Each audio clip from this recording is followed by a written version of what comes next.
Good. Pleased to meet you. Nice to meet you, Rosa. Firstly, thank you very much for giving me opportunity to interview you for my YouTube channel and podcast.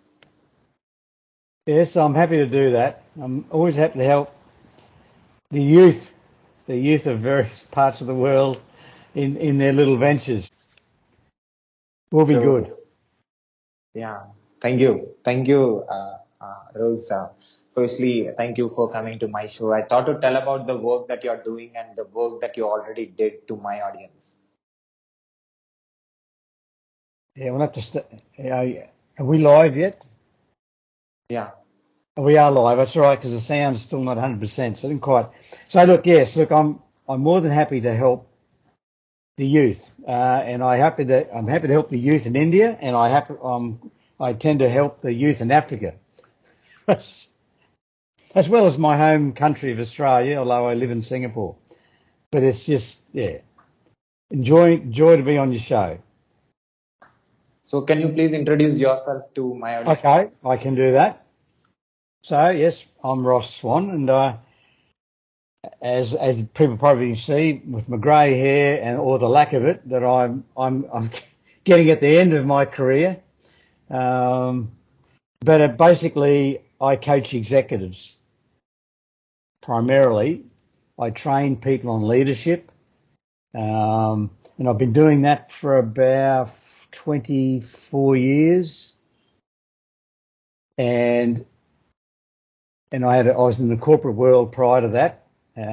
Used to run a region in for a company in financial services. But I went coaching because I enjoy developing leaders. And I'm on this show because I like developing young leaders because young leaders are the leadership of tomorrow. And that's what I enjoy. And probably the most important aspect of that is for a leader, you have to lead yourself first before you can lead others. And that's the important key. So I do a lot of self-leadership, which is helping people be better versions of themselves. Because that's really what good leaders do. They all have the discipline to do the right things for themselves, which then in turn helps them do the right things for others. You are from? You are from? My what, sorry? You are from which place? I, my son, I live in Uh, Singapore. you live in Singapore. So, what is this soul-inspired leadership? Soul-inspired leadership. Well, I guess I've worked with a lot of leaders in the last 20 odd years, 20 plus years. And it's interesting. The one thing the good leaders have is the fact that they lead from within. And that gives them the authenticity of themselves and the consistency to lead others. So they connect with someone else heart to heart.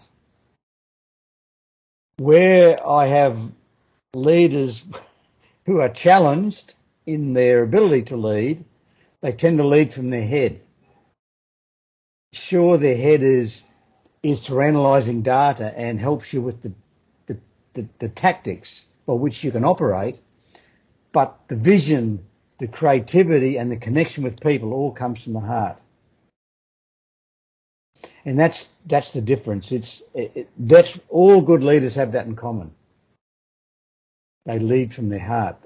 They connect. They truly connect with people. That which in turn encourages people, motivates them. They feel part of whatever they're part of, whatever the leader's leading for, either a company or community, whatever it is. They feel part of it because they're being connected. So when you connect with your head, that's like having a debate. That's arguing point, arguing about facts and data. And then leaders who lead from their head are more concerned about the opinion of others in the way that, oh, I better not do this, they may not like it, or I'll do this, I'll show them because I'm better than them. All these sorts of ego trips, that's coming from the head. And see, when you're leading yourself, one thing you'll learn, and as you grow older, you learn it becomes clearer due to experiences, is that basically when you're using your heart to lead yourself, you don't have an ego. You have an inner, what I call an inner ego in a sense. It's belief in yourself that you're okay. So you have a very healthy self-esteem, but you're not there trying to compare yourself with the world. You're just trying to compare yourself with yourself. I'm going to be better tomorrow than what I was today. Keep that attitude, and that's what the good leaders have. So how to become a leader? Well, to me, lead yourself. See, I get some people sometimes in organisations, young, say, everyone below 50 is young to me, but you get a 30-year-old, it doesn't matter what age, a younger person who's trying to get on with leadership, but they're seeking the title and the pay that goes with it. And sometimes I'll be talking to them and they're not showing true leadership. But they tell me, oh yes, but I'll do that when I get promoted. Then I'll have the discipline to do, I know I've got to do that, but I'll do it when I'm promoted. I say to them, you'll never be promoted if you keep doing what you're doing. You've got to show your leadership first, then you get recognised. It doesn't go the other way around. It might happen in some companies, but they're usually toxic cultures. You don't want to be working there. You want companies that will actually look at people who display good leadership and then promote you. And so what it is that if you concentrate on being a good leader with the discipline of being true to yourself, true to your heart, then you'll stick out. You'll be like a lighthouse in a storm. Because leadership standards aren't really great around the world. And I know India's no different, right? It's the standard of leadership isn't high. And that's a reflection of the engagement and the enthusiasm of employees when they go to work. When you've got a good leader, employees want to go to work and contribute. When the leadership's not so strong, they go to work to get paid. It's a different mindset. It's like, I just go to work, I get paid, I do what I have to do, just do enough to get paid. So I just do that. Someone who wants to go and contribute, it's not so much the money. Yes, pay is important, but they just do. They add value. They're trying and they're contributing. They feel appreciated. They feel important in what they do. And they're excited to go to work and they enjoy it. The day goes quickly. They just enjoy it. And that's the difference. Those people stand out. But that's a consequence of the leadership. It's not a reflection of anything else. Yes, sure, you might go, some with high enthusiasm go because they've got the job they've been searching for, right? They go and start the employer. They've got a lot of enthusiasm. But if the leadership's poor, that enthusiasm gets knocked out of them. They just start to go, over time, it just wears them down because no one appreciates their effort. The culture could be toxic. People backfighting, arguing, all those sorts of things that sort of can be in a workplace. And that's always a sign of poor leadership. But when there's good leaders, everyone's working, collaborating, all that. So it's a different ball game. And that's the key. If you become a good leader and work on your own self-leadership, your own qualities and belief in yourself, then you'll stick out. Because, as I said, leadership is generally quite poor globally. So companies look for the standout leaders wherever they can find them, and they'll grab them. Is it possible for any human being to become a leader? And what are those qualities which helps any human being to become a leader? It's interesting. Good question. So I often, people often ask me, are leaders born or made? I'm sorry. In other words, are they born leaders or are they made leaders? Probably the answer is you make a leader. Some, when they're born, have a higher DNA attribute, and their early life helps them, and that's probably because they've had parents who are quite self-disciplined and lead themselves, and that rubs off. So they're naturally taught self-leadership. It's not a conscious thought. It's just that you've got parents actually actively encourage you and encourage your self-belief and all those things. So yes, but they're still not born. They're made by their parents in a way. We're all born with the equal DNA, not the same DNA, but we're all born with the one soul. We all have a soul. And to me, then what happens after that, bodies get grown around it. Different colours, different sexes, different whatever, right? They all appear differently, right? So, but in essence, it's that soul that was there, the spirit is there, and that changes. But in the spirit, there's leadership. So yes, if you have the discipline to do it. Now, when I'm saying, well, what do I need? What are the attributes? This is the one exercise people who are listening can take away. And so I challenge you to do this, Si. You do this, all right? It's at some point you write down, you have a bit of a think. How do I want to be described as a leader? If I was the coach and I went and asked someone who's reporting to you, but how would you want them to be describing you? And people have a big think about it. Then they write something down.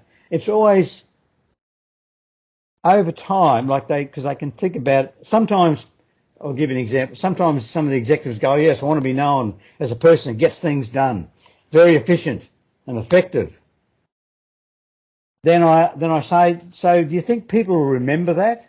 Or do you think people will remember you how you made them feel? Then they think about it. Yes, they'll remember how you made them feel. Because I said, when you think back of all the people you work for, you'll only remember how you made them feel, not how you made them think. But so if you're a bad boss, in essence, you made them feel bad, right? You made them feel terrible. They're stressed. They're this. They weren't enjoying work. It's all these feelings. They'll remember that. And the good bosses, they remember how you made them feel. I always feel energized. When you mention my boss's name, I feel energized. I feel appreciated. See, it's all feeling. So when you keep that in mind, then when you're writing down several bullet points, you don't want to write a novel. You're just writing a little paragraph, how you'd want people who work for you or around you describe you as a leader. And then usually, as I said, people write down how they'd like to make people feel. That's the first exercise. Now comes the big challenge. You've got to have the discipline to carry it out, because it doesn't happen by magic. People don't describe you a way just because you want them to describe you that way. You've got to do that. You've got to behave in a way in order for people to describe you the way you want. See, if you said, for example, something simple, I want to be described as a supportive boss. Yeah, well, what have you got to do for people to describe you that way? And if you're not sure, ask them. They'll soon tell you. Or, I want to be described as a boss with a kind heart. Well, what do you got to do to show people you have a kind heart? Then they write that down. So they'll have 5 or 6 points of behaviours they've got to display day in, day out. Not just one day a week when they're in a good mood and the IPL team won, but it's every day. Every day, 24 hours a day. You have to live it. Then when you live and do the things that you know, if you keep doing it, people will describe you in the way that you really want. Now that's what I call self-leadership. All the good leaders I've met have the ability to do that. They just do it. They just do it, right? Some don't think about it. Others consciously think about it because they've worked on it. I've seen leaders change. I've seen where I often coach leaders with remedial action, because their bigger boss, the CEO, has got me to talk to this, or the board chairman, for example. Can you work with our CEO? Can you work with my country head? Because we're getting complaints, right? So whatever it is, so I'm doing remedial in work. So you're working on, and I just want to give you that example. I was working with someone who was the head of a finance department. So she was an accountant in a large organisation, and she just got that job. So she was very keen to be the best boss she could be, but just was too full on. The intent was good, but her behaviours didn't back up the intent, because she was over exuberant. She was telling people what to do. She was being over enthusiastic and pushing people too much. All these sorts of things. So when I started coaching her, because it was a remedial coaching, when we went through this exercise, yes, she wanted to be a good leader. She could describe it. Then when we started looking at the behaviours, then she realised she was doing the opposite of how she was making people feel the opposite than how she wanted. So then we worked through the behaviours you need to do. So you're going, it's going to take a bit. I said, yes, it does. But she worked it. She ended up with it was about 8 points checklist of bullet points she had to do. She looked at that when she left for work, when she got to work, in her coffee break, in her lunch break, in her afternoon break, and before she left to go home. She's looking at it several times a day and reflecting. Did I do that? Did I do that? And in the end, she actually told her staff, this is what I'm going to do. My intent is to be a good person and a good lead you well, but whatever she said there, I wasn't with it, but she told me after, and she told everyone, and then she told them, if I'm not doing it, tell me. If you're not game, tell Ross. Right? And so that people could see she was serious. So she tried hard, and she faltered a few times, but over time, she all those behaviours become habit of what did she want to do in order to be described the way she wanted. And she went from the highest, that's why I was called in, she had the highest staff turnover of any department in the organisation. She went down to the lowest within a year. It was actually within 6 months. Because she had the desire to do it, which gave her the discipline to do it. And that's all you need. She wasn't displaying it, but she really wanted to be that, right? Now, if you don't want to be that, then don't be a leader, because you will be bad at it, right? And I've coached one executive who had a global position. He had thousands of people all over the world, 15 or 16,000, I think it was. So he's head of the whole company, right? It was a subsidiary company for even a greater one. And they sent me there because there again, he was having challenges and the staff were getting upset and complaining. He'd only been there a month and they're complaining. In my conversations with him over about 4 or 5 months, his PA, who I used to talk to, because she'd give me the feedback of what was happening, because he's in a different country, I'd just go there, but I'd get the feedback on a weekly basis. He actually showed improvement and was trying really hard, and because he knew. Hell, he's 45 years of age, and he didn't get that far from being stupid, right? But he knew, but he didn't really have anyone reporting to him prior to this, because he was a head of business development. He had a personal assistant, that was it. He didn't have all these people reporting to him. So he was okay doing that, right? So he always aspired. He aspired for the title and for that job. So he got it. And then he was starting to falter.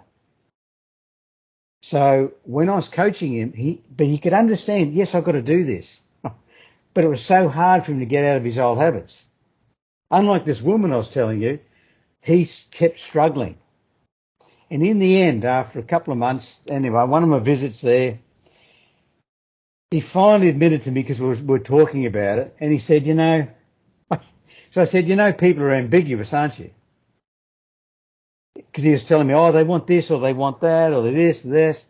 And I said, people are ambiguous. Unless you're comfortable with the ambiguity of people, you don't want to be, it's hard to be a leader. And in the end, he looked at me and said, I don't want this job. I don't like it. I don't like dealing with all these people. I don't like, the people are nice. I just don't like dealing with all the people, doing all the people stuff. Can I go back to what I was doing before? He was an engineer, and a very good one, right? Just selling projects. He used to sell the major engineering projects to clients. Can I just go back to doing that? I don't know. I said, I've got to ask your boss. Well, you better do that. So that's what he did. Took him another couple of weeks to get the courage to say, I don't want this job. I'm global head of this division. I don't want it anymore. But he had the guts to do it, because he realised deep down he's got to be true to himself, not with his head. His head's saying, take the job, take the money, take all that, all the kudos of being head. No, let's go back to doing what I was doing. That's what his heart loved. So his boss said, we haven't replaced you yet. Because that's what he told, like he already knew that they hadn't replaced him. But he told him, I haven't replaced you yet, so yes, you can have your old job back. But there again, he had the guts to say to everyone, I wasn't a great leader, so I'm going back to my old job. That took a lot of strength. So you've got to have the strength to stick to what's right for you. And rather than do everyone's opinions, because he knows he's got 16,000 people saying, yeah, you weren't such a bad boss, they're good riddance in a way, but they didn't, because he's a nice person, just couldn't lead them properly. He was always antagonistic and arguing and asking, micromanaging, all the things. But he went back to his old job, and he wrote to me about 6 months later saying, I'm very thankful. Thank you for holding up the mirror and making me stick to what's true to me and true to my values. And that's what I'm saying here. Once you get how you want to be described as a leader, then are you prepared to do those things that are required in order for you to be described that way? And in essence, he didn't want to do that because he just didn't enjoy doing it. He just enjoyed selling deals, right? So back he went. See, that's there again, as I said, it's being true to that self. It's not doing what you think others want you to do. And I've had people like that. And so that's why I'm saying some of these things, because you've probably got a younger audience, is that I've had people around 40 years of age who are head of departments who I'm working with who are struggling, and then they admit that I don't even, like one I can tell you was another accountant, I don't even like accounting. Well, why are you there? Because my parents said it was a good job to do. Good profession. You'll earn good money.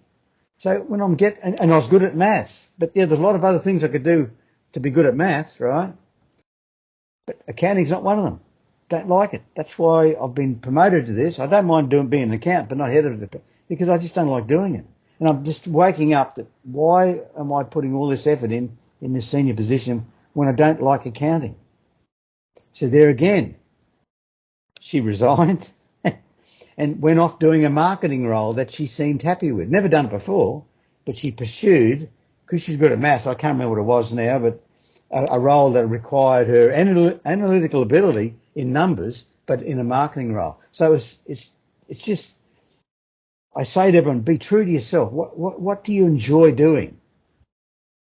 So when you're looking at the careers you want, what do you enjoy doing? Don't name it. Don't, I want to be an accountant. Yes, because I enjoy maths. Yeah. Write down what you enjoy doing. Yes, I enjoy doing mathematics. I enjoy doing this. I enjoy doing that. Then you put it all together, and then you look at what sort of job or role could give me what I enjoy doing. Not what the role does for me. What can I do for a role that covers all what I enjoy doing? So in essence, because if you enjoy doing at least 75% of what the job role does, you'll be good at it. Once you get below 75%, the psychologists tell me, then you start to suffer. And it's below 50, man, you're struggling. So that's when you start your career. Then if you want to get into a leadership position, then you're writing how you want to be known as a leader. So there's a few little tasks you can do. Same thing. Yeah, you've got a partner, you want to get married. So, okay, you should do that. Both of you should write down how you want to be described. How do I want to be described as a husband? And then the woman should write down, how do I want to be described as a wife?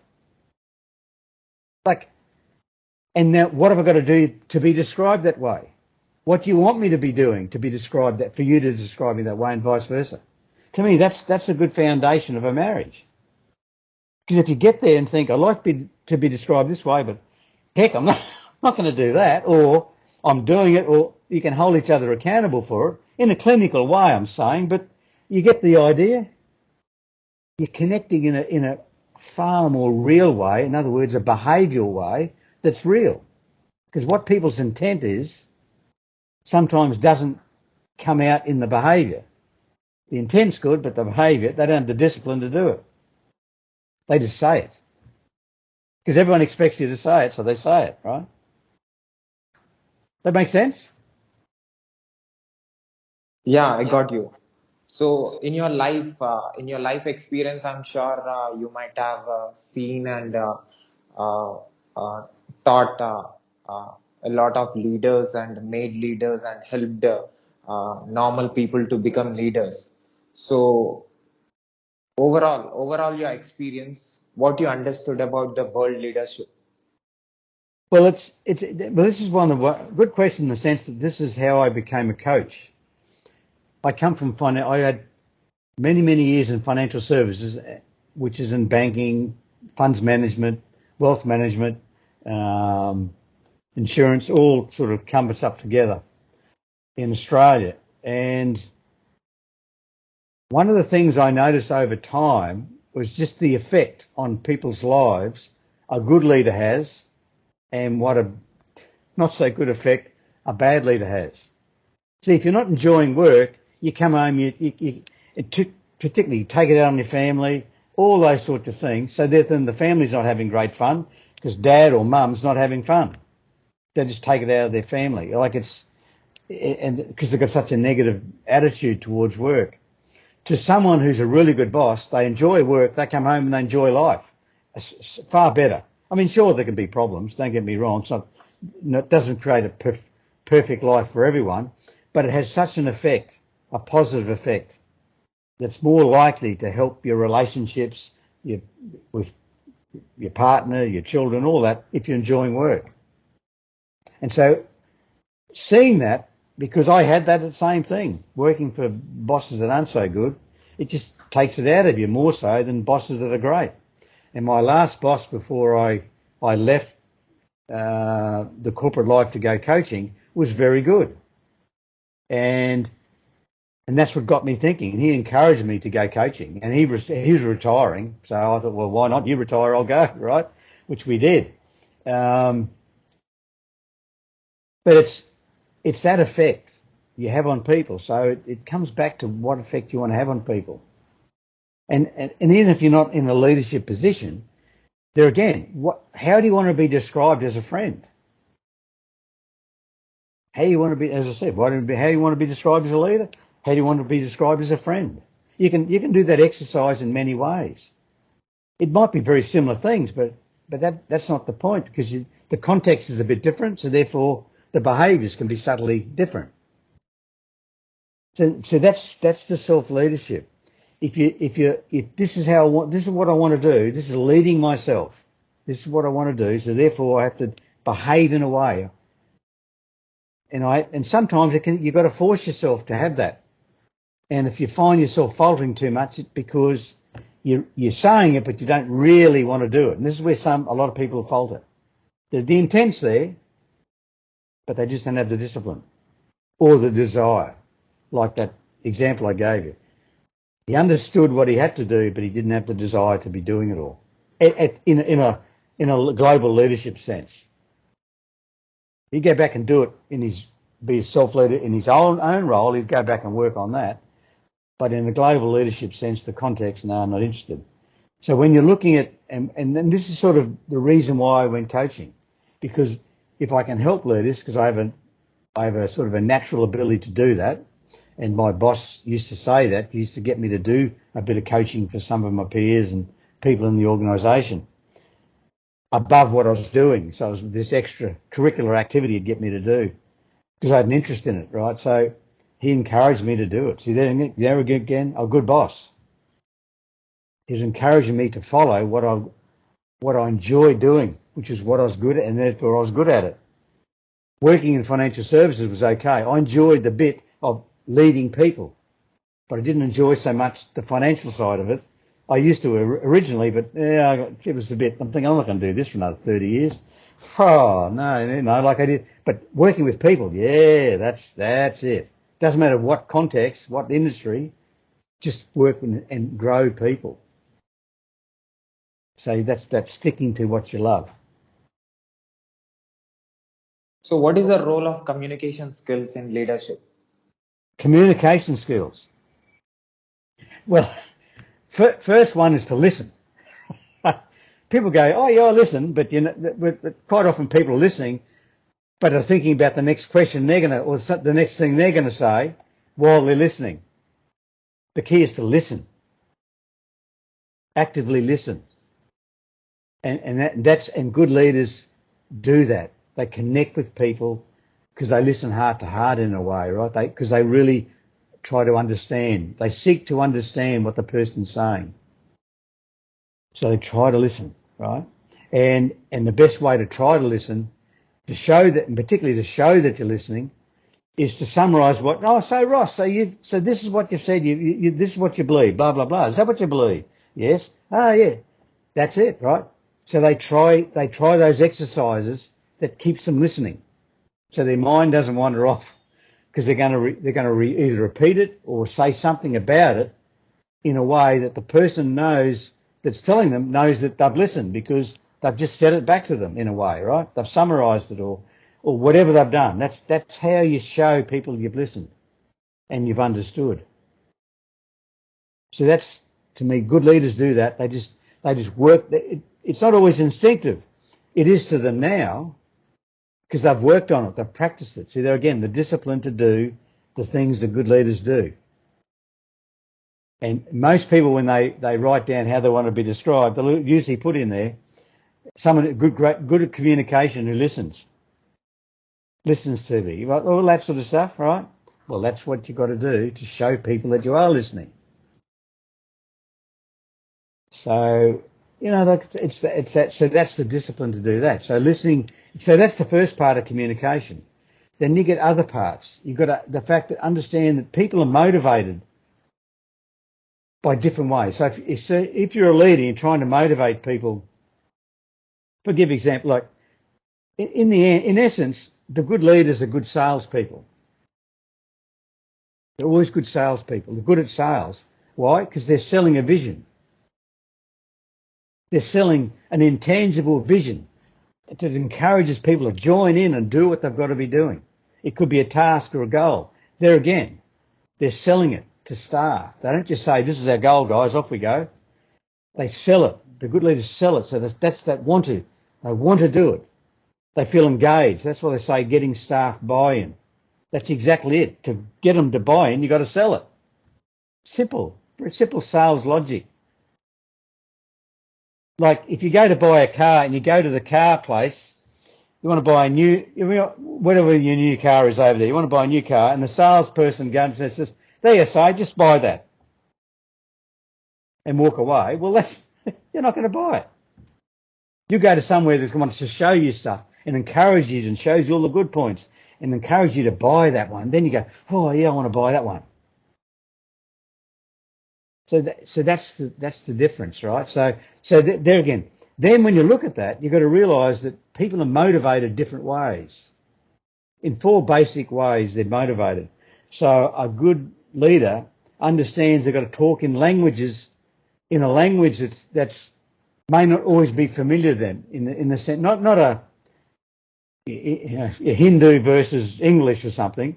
It's what motivates people. So I'll go back to the car example.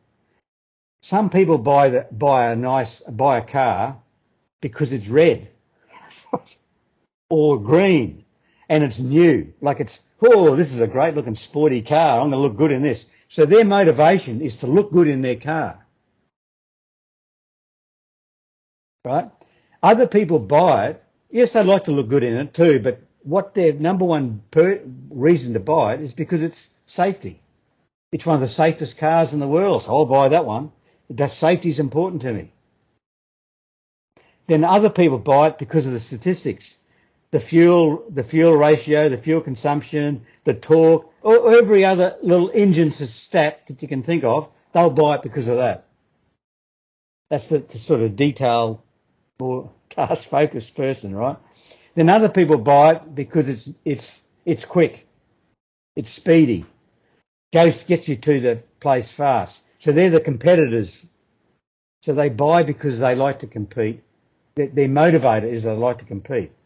The others, they like because it's new and it looks good. They like all that sort of looking good. And then the others who buy it for the security. So they don't buy things first. The secure people, right? They'll wait. They're not the people in line when the new iPhone comes out. They'll wait a couple of months to see whether all the bugs are ironed out of it, and they read the reviews, then they might go and buy it. So they like that secure, safe type of environment. Then, as I said, the other ones just look at all the data, how many things it can do, well, how many apps can it have, what's the capacity. See, that's the type of thing, right? So when you're selling a vision for a company, you've got to make sure you're allowing for those four basic motivational types: the speed, the efficiency, the fashion, the newness of it, the looking good, the safe, secure, and the data. And no different to a car brochure. They'll have all those four things in there. They'll have the sexy photo, they'll have all the data, they'll have all the safe and security aspects, and they'll give you the speed ratios. If it's a slow car, they won't say much about that, right? But at the end of the day, they're the 4 points why people buy things, anything. They're the 4 motivators that are basic motivators for marketing, right? So a good leader knows that. So it's saying to do this, to buy into the vision. We want to be market leaders. It'll get us there.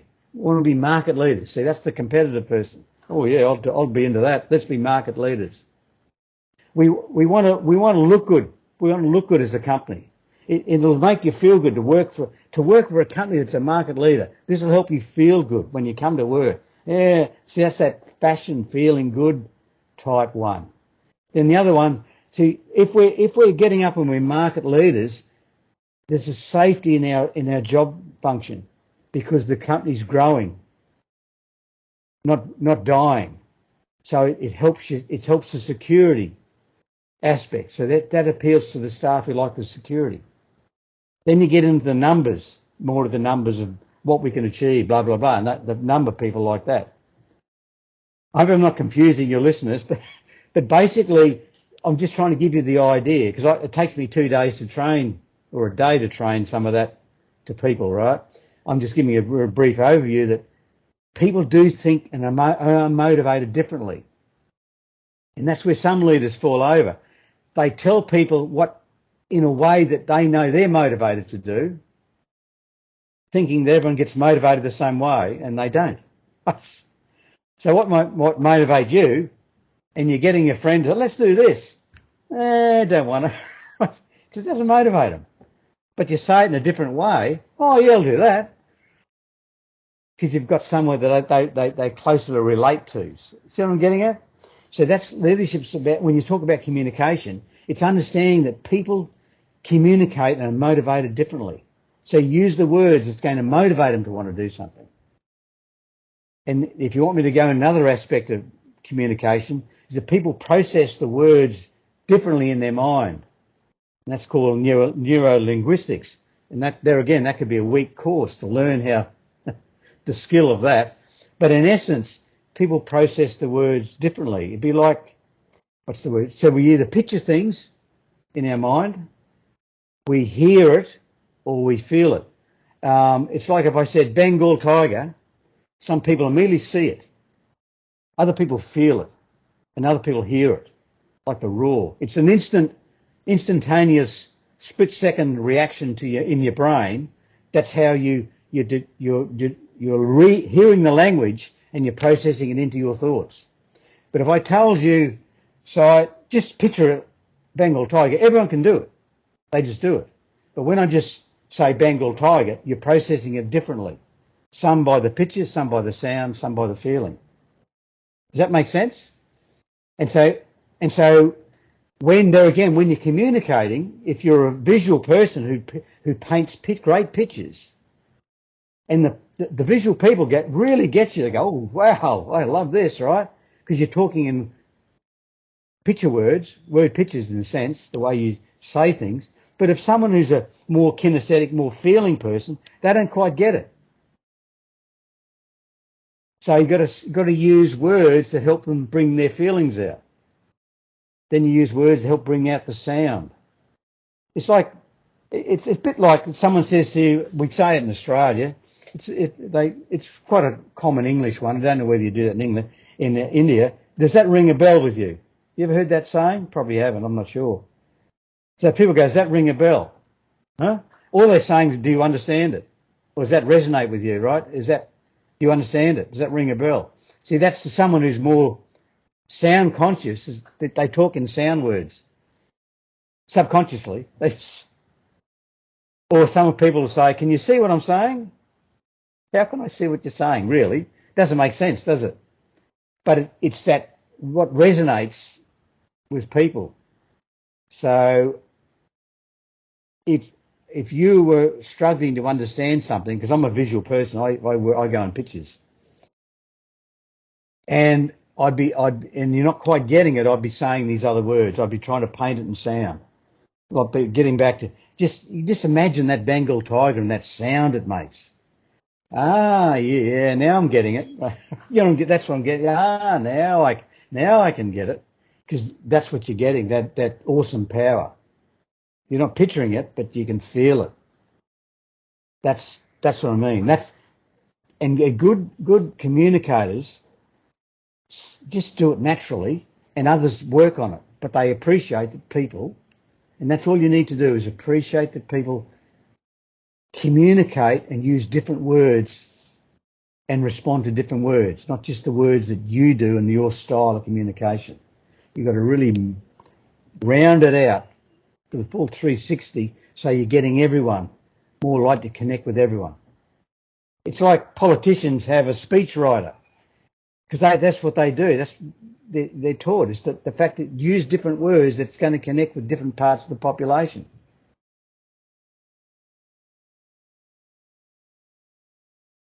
So I'm hoping that's making sense to people who are listening.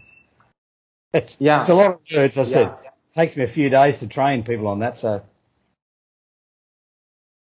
Yeah, it's very clear. So, a leader of a team, or a leader of an organization, or a leader of a country,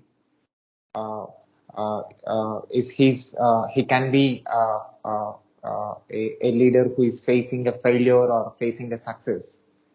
So how a failure leader, how a leader should take the failure, and how a success should be taken by the leader. Sorry, I didn't get that last word. How come you're a leader in an organisation or leader in the country? So it can be. What's the difference? Yeah, the difference between two leaders who can be a leader of a team, or a leader of a country, or leader of an organization. Okay. How he have to see a success and failure. Well, again, it's a bit sad that I was saying the leadership in industry and organisations is a bit poor. The good ones can lead themselves. Likewise, leadership and political leadership globally is still not a high standard, because people go in it for a lot of reasons that aren't quite. They go in for good reasons, but because of the political nuance is the fact you're trying to win votes to get into power. You tend to operate out of your head. So, and basically politics particularly, because it's based on the opinion polls and based on the opinion of voters, you're trying to change the opinion of voters. So it's all only what people think. Because if you, not what you feel, but you're just doing everything what people make you popular. And that's why there's sometimes a bit of a discord. And that's why I guess there's not as many good leaders coming through in politics. Yes, there's always exceptions, right? They don't seem to appear as though we've got a high percentage, because people who stick true to themselves just don't want to go into politics because of all the political games. And to see a good leader in an organisation tends to, because that's when you play all those political games in an organisation, that's where you get toxic environments. A good, healthy environment with a good leader within a company, for example, the toxicity has got, the toxic environment, can't even say it now, the toxic environment disappears because everyone wants to work together and collaborate. So they're not thinking about being better than the person next door in a sense. They're just being the best they can be and being the best team they can be. I mean, there's all degrees of that, don't get me wrong. Nothing's 100% perfect. But in essence, that's generally the case. Then when you get to a political environment, it's such a mixture of people with all sorts of agendas, and there's all sorts of political agendas. So it's very hard to stay true to yourself, but you've got to try to do as much as you can and ask yourself, am I doing it? It's hard to do, but I know my mission is to run the country, but I've still got to be the best person I can be as much as I can, if you know what I mean, right? It's hard because you get pushed and poked and prodded, and that's why some resign because they just had enough. They can't be true to themselves, so they resign. But if there's a way you can be as true to yourself as you can be and still maintain to try and influence the nation, then that's good. I mean, that's hard work, but it can be done. Just not quite as hard. We just don't see as many achieving it. That's the thing. How a leader should talk. How should leaders talk? Look, people often say you need a leader with charisma, but you don't have to be an extrovert to have charisma. I've seen leaders with some good charisma. In other words, they talk very well, but they're quite introverted, and they're some of them quite quiet. But what the words they use, people want to listen to you because it really engages. They know how to engage someone because they're talking from the heart, just not loud, right? So just use a microphone. That's probably the best thing. But, you know, they're quieter. They're not gregarious. They're not all blasting out, hands and waves and going. That's good. That can encourage people. But not everyone has that ability. It doesn't mean to say you need to have it to be a good leader. You just need to have and do the things that how you want to be known as a good leader. And an introvert doesn't want to be known as someone with a huge amount of charisma, an extrovert. They want someone they'll be saying things like, I want to be sincere. I want to speak the truth. I want people to connect with me for what I'm saying, not how I'm saying it. Those types of things they'll say. And people will gravitate to that. The same way they'll gravitate to someone who's got a good message but says it in a very gregarious and charismatic way. So what I'm saying is there's no right or wrong way to express yourself. Just be conscious that the words are sincere and are true to yourself. But also leaders can anyone can at the end of the day be introverted but also extroverted. It doesn't mean to say you have to be one or the other. See, people say I'm a bit extroverted when I present on stage because I crack a joke and be a bit funny at times when I'm training. But I'm quite introverted at home. So because I know that's the role I've got to play in order to keep my trainees energised, I can't put them to sleep. So I just enjoy quiet life at home. I don't have to be out doing everything every day. You know what I'm getting at? So you can, depending on what you're doing, you adjust accordingly to the environment that'll help you succeed. How a leader can impact and change. How leaders can impact change. How a leader can impact something and can change something. Well, it's basically impacting change. Now, there's companies trying to change all the time. Politicians are trying to change all the time, in a sense. And the way the world is, let's look at business, for example. Things are changing every day, and it's a bit like when I first started work, which was a long time ago. We didn't even have a fax machine; they weren't even invented. This gives you an idea how long I've been working. Now we don't even have fax machines, hardly, right? But they weren't even invented, and when they came out, I was running. I had a team of about 5 people. I've been working for quite a few years. Well, not how many. Probably have been working for about 14 years, 13 years. And this fax machine come to our region, come to our office, and it was the size of an army tank. It was that big, right? But now they're smaller. But see, there again, that's the thing. So so when you're looking at change, the point I wanted to make is things at that stage change slowly. Wow, we got a fax machine. Then it took a long time before we got a car phone. Then we had a handheld phone that was the size of a brick. Now we got down to smaller phones. So, but the pace of that is quickening. So the point I'm making is now things change every day, and it's where once we were running an ultra marathon. So if you stop for 5 minutes, you could soon catch up. Now it's like a 200 metre or 400 metre race. You stop for a minute, you're gone. Even running a marathon, if you stop, man, you got a long way to catch up to people. It's such a hard road. So you've got to change every day. In other words, you've got to keep going, keep running, keep stepping. Every step's a change. So to encourage people to make a major change, while we're doing it, we don't want it. We don't like it. See, that's the paradox here. We do it naturally, but we don't like it.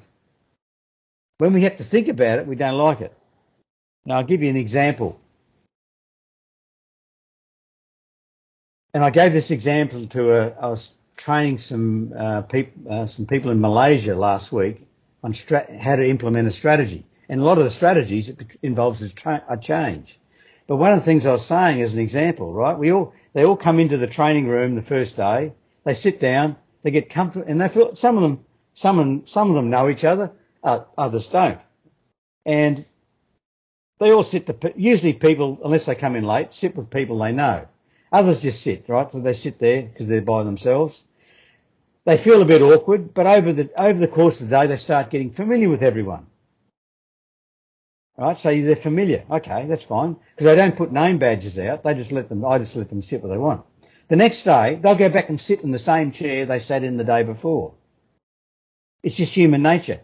And why do they do that? Because they feel comfortable there. The first day, they were a bit uneasy for the first half hour to an hour. Then they realise the person sitting beside me is not going to punch me in the head or hit me in the head with a stick, or it's quite nice. Oh, that's good. I'm safe. It's that safety feeling, right? They feel safe. Okay, so they come back the next day. Oh, I'll go back there. It's safe. And if I went there and made them change all around, they go, oh, they'll feel a bit uneasy for a couple of minutes. Just that, oh, I've got to go back and do what I did yesterday morning all over again. See, that's in essence why people don't like to change, because they like the comfort zone, as we've heard, like that comfort zone. So why be uncomfortable when I can be comfortable? That's in essence. So when you're changing people, you've got to answer 4 main questions. What's the future look like? So where are we heading, basically, in an organisation or a country? Where are we now? So I know we're heading to London. So where are we now? Okay, we're in Mumbai or Hyderabad. We're in Hyderabad. Okay. So now I know where we are and where we're heading to. I know exactly now I know the distance and blah, blah, blah. So I know exactly what we're doing. And then next question, what part do I play in it? So what do I do? Okay, I know where we're going to go. I know where we are, where we're going. What's my part in it as an organisation? What role do I play? I need to know that as well. So someone needs to answer the question first, right? Where are we going? Where are we now? Or where are we now? This is where we're going, right? And this is your part as an employee. And then the last question they need to answer is, what's in it for me? And if there's no what's in it for me, they'll go along with it, but they won't be going along with any enthusiasm. So that's in essence, it's in simplistic term. But that's where when business brings out, leaders bring out change, the good leaders understand you've got to answer all those 4 questions and keep answering those 4 questions. You've got to keep doing it, not just, I've told you once, why do you ask me again? You've got to keep reminding them very, very regularly. And that gets filtered down through the organisation to where all the team leads are, the what's in it for me, and that all differ. So if I'm an accountant in the accounting part of the company, what's in it for me or my part I play differs from the part I play if I'm in the engineering department. See, all the context changes as you get more deep into the business. So but you've got to understand the big picture, what's in it for me, then the leadership filters it down through the various layers of leadership, or depending on the layers. But you've got to answer those 4 questions. And if you don't, it won't succeed. It will not succeed. There's a few other things you've got to do, but that's in a very quick summary of making change. You've got to at least have that at the beginning. Then how you implement it goes into another story. It took me 2 days to train my friends in Malaysia last week, so I can't really get everyone that message across quickly. But the key message is answer those 4 questions because it involves change. It's a bit like, it's the same in India, it's the same around the globe, that since COVID, people are looking at new jobs a bit more, right? They're resigning and looking for something a bit better, right? So, and the reason being is because COVID disrupted everyone. See, people they go into a routine. They might even be liking their job or their boss, but it's too hard work to go and look for another job, go apply, go through all that pain. I'll just go through the pain at work here and just go along, get my pay and come home. So they go through the motions. So it's wherever it is, I'm so used to getting up at this time, getting on the train, getting to work, coming home, blah, blah, blah. So it becomes a routine. Once COVID hit, they'll be disrupted. Then they get into another routine of home, working from home. Then when they want to go back, well, now they've got to change my routine again. Why stay in the same company? My routines change anyway. Let me look around. So that's why there's more looking around, because they're out of their routine. COVID forced them to get out of one. If they had a choice, some of them would have gone to work because it was still the routine than working from home. It's just weird. But people get into it. But in essence, they just don't like to get out of their comfort zone. And they're forced out of it. Now they're going back, forcing them out of it. So while I'm forced out of it, let me go and apply for other jobs. So when you talk change, answer those 4 questions. And the what's in it for me, that's the motivator.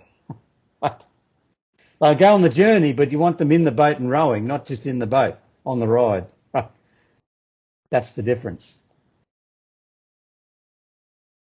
So at last, summing up, what do you say to the people who are into beginning level and intermediate level and who are already experts?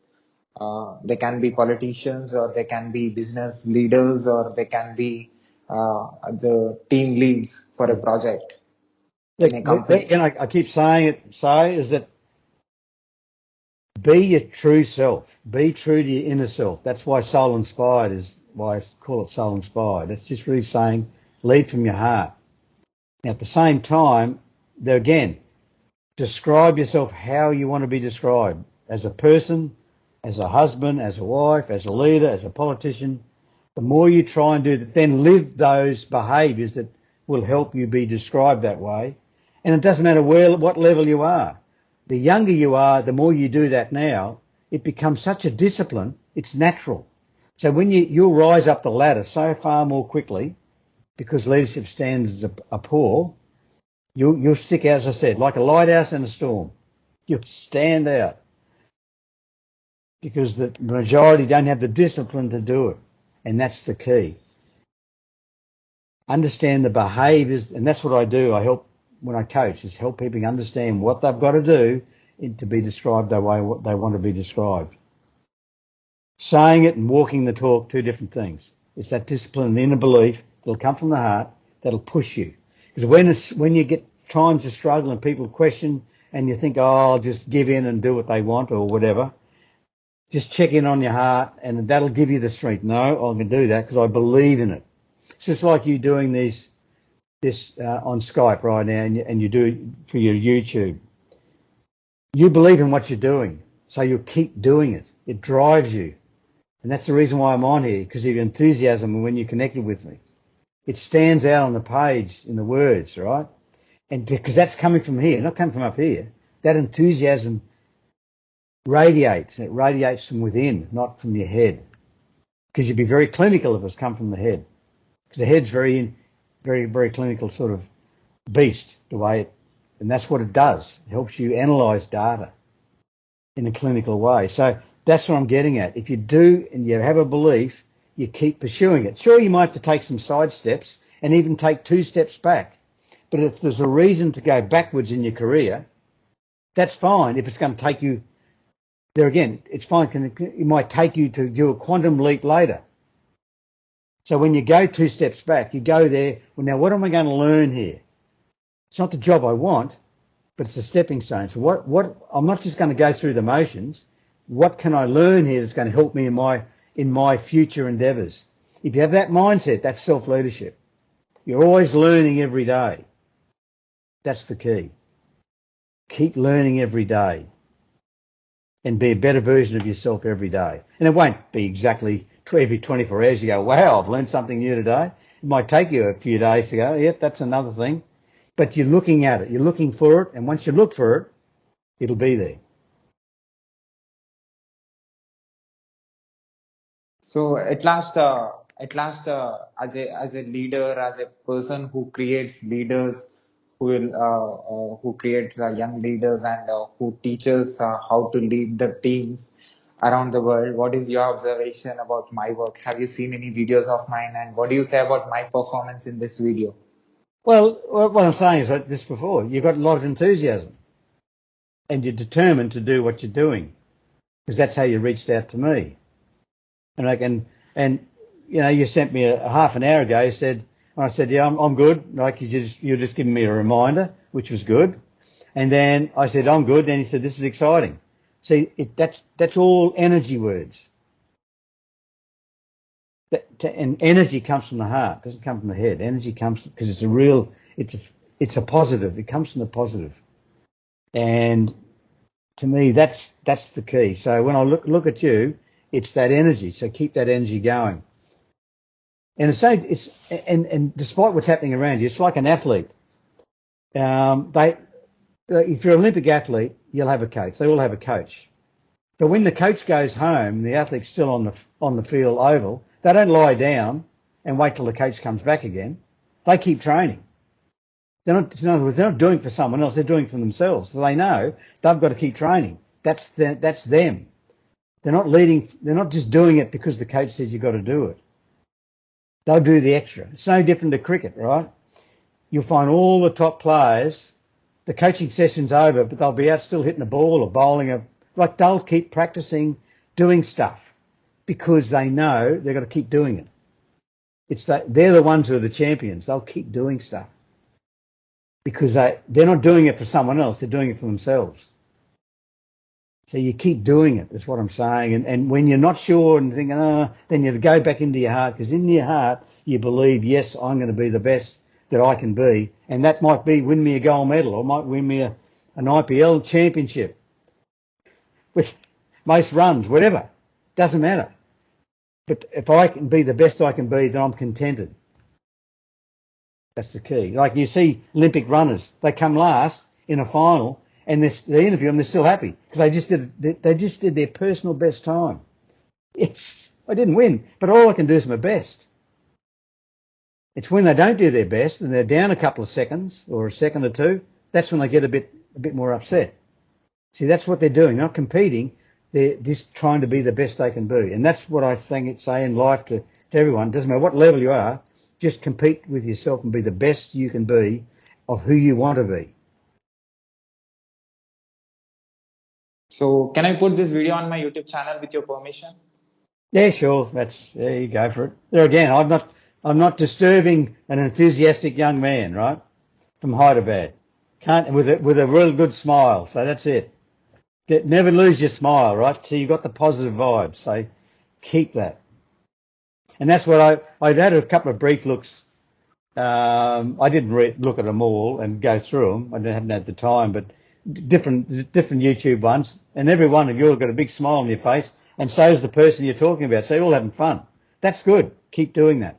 Work should be fun. Work should be fun. Can I also put this video and audio clip on my podcast website, internet, social media, everywhere with your permission? Wherever you want. And you can tag me and I'll send it out mine. So keep creating more leaders and be the reason for the biggest contribution for this planet. Well, that's key. So, yeah, I'm working on that, but you'll surpass me one day. That's what you got to say. I'll be adding a lot more value than Ross. That's good. But add the value you want to add. That's what you're doing, in essence. Definitely, because of your words, a lot of leaders will be created listening to this conversation and listening to these words of yours. Even one person improves themselves by listening to what you said. It will be a great contribution for their family and for their organization or for their country. Yeah, well, thanks. And that's why I do it. It could be just one person. You never know. So that's why I encourage you to keep doing it. You never know who's listening at the time they needed to listen. Sometimes life's like that. You just happen to listen to something that you never listened to before, and what a message. That's powerful, and it does something. So I do podcasts, and I'm a podcaster and do leadership podcasts for that same reason. It's just you're doing it to help and be an influence with 1,000 people's life. Doesn't matter. If it's made a difference in one person's life, they'll go and make a difference in someone else's, and then it radiates out. It's that compound the way it compounds out. So yes, happy to do. So you can feel free to do it. Just tag me in on I'm not, probably on most you're on, Twitter and LinkedIn and on Facebook. So you tag me in, so I'll say something and I'll put your web links in the description of this video. People who find our video on YouTube can see the work that you are doing, and also can see the work that you did, and can follow you and can learn from you more. And also I'll put on the screen as well on the screen they can see your web links. Right. That sounds good. Yeah. I wanted to reach more people. Can you spell your social media to my podcast listeners? Yeah, well, as I was saying, you tag me in and I'll send stuff out, which then directs some traffic to you. I've got a reasonable number of people I'm connected with in India. Seem to have quite a few in India, so yeah. So I belong to Hyderabad. Hyderabad, yes, Hyderabad, yeah, I saw that, which is the IT hub. I know a few in Hyderabad. Yes. Thank you, Rose, for your valuable time and your valuable contribution to my medium. Not a problem. Happy to help you. Take care, sir. Okay, have a good weekend. You too. Bye. Yeah, see ya. Bye bye, Sal.